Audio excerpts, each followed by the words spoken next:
The engineering ব্ল্যাকবোর্ডে আপনাদের সকলকে স্বাগত জানাই। আজকের ক্লাসে আমরা ডিসি জেনারেটরের একটি গুরুত্বপূর্ণ ম্যাথ নিয়ে আলোচনা করব, যেটি 2021 সালে নেস্কো উপসহকারী প্রকৌশল পরীক্ষায় এসেছিল।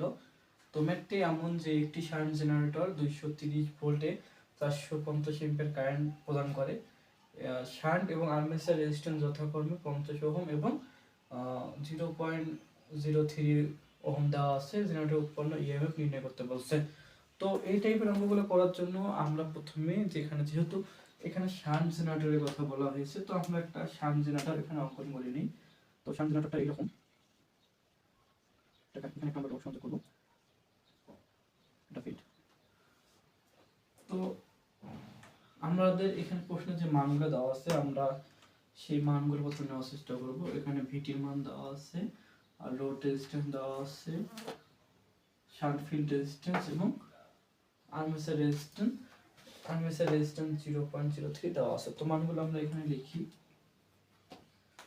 তো VT equal 230 volt, IL equal 450 ampere. তারপর দেওয়া আছে শান্ট ফিল্ড রেজিস্ট্যান্সের মান দেওয়া আছে 50 ওহম এবং আর্মেচার রেজিস্ট্যান্স 0.03 ওহম। তো আমাদের প্রশ্নে ইজি বা উৎপন্ন ভোল্টেজটা নির্ণয় করতে বলছে। তো ইজি ইকুয়াল হট। তো ইজি নির্ণয়ের ক্ষেত্রে আমরা কি জানি? আমরা জানি we know, তো আমরা কি জানি যে V is equal VT plus IA RS plus VB। এই সূত্রটা কিন্তু আমরা সকলে জানি। জেনারেটর উৎপন্ন ভোল্টেজ নির্ণয়ের ক্ষেত্রে আমরা এই সূত্রটা ব্যবহার করে থাকি।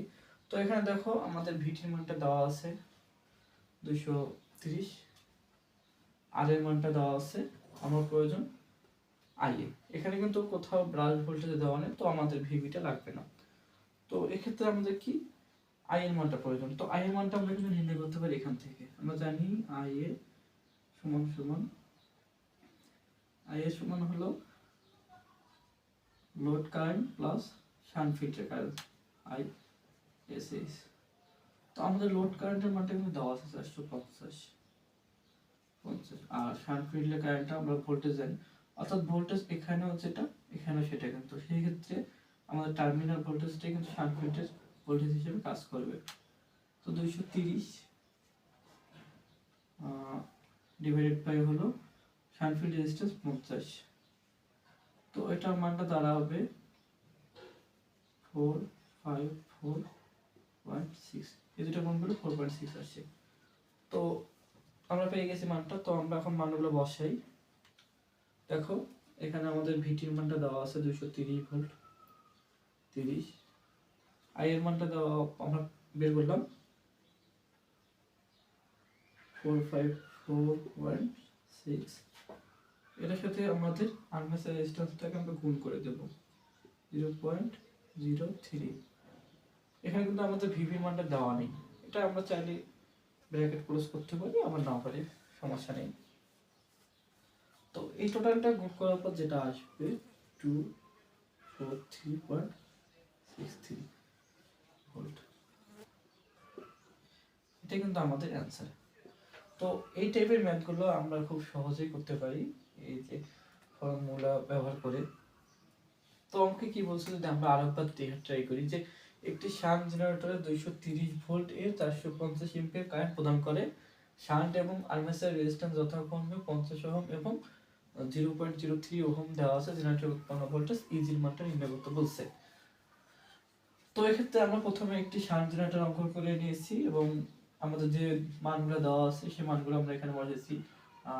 Terminal voltage 230 volt, load current দেওয়া আছে 450 এম্পিয়ার, শান্ট ফিল্ড রেজিস্ট্যান্স দেওয়া আছে 50 ohm, armature resistance 0.03 ohm, easy মানটা নির্ণয় করতে বলছে। যদি এই প্রশ্নে আমরা জানি যে ইজি সমান ভিটি প্লাস আই আর এ, তো এখানে দেখো আর এর মানটা দেওয়া আছে, ভিটির মানটা দেওয়া আছে, আমাদের আই এর মানটা নির্ণয় করতে হবে। তো আই এর মান নির্ণয়ের ক্ষেত্রে আমরা এই ফর্মুলাটা জানি সকলেই। তো এই ফর্মুলা থেকে আমরা আই এর মান নির্ণয় করতে পারি। তো আই এর মানটা নির্ণয় করে আমরা সূত্রে ফেলাই দিলে এখানে এটা উত্তর পেয়ে যাব। এখানে যেহেতু আমাদের প্রশ্নে ভিটির মান ভিবি বা ব্রাশ ভোল্টেজ দেওয়া নেই, তো সেক্ষেত্রে আমাদের ব্রাশ ভোল্টেজটা লাগবে না। তো কেমন লাগলো তোমাদের আজকের ক্লাসটি অবশ্যই কমেন্ট করে জানাবে। ধন্যবাদ সকলকে।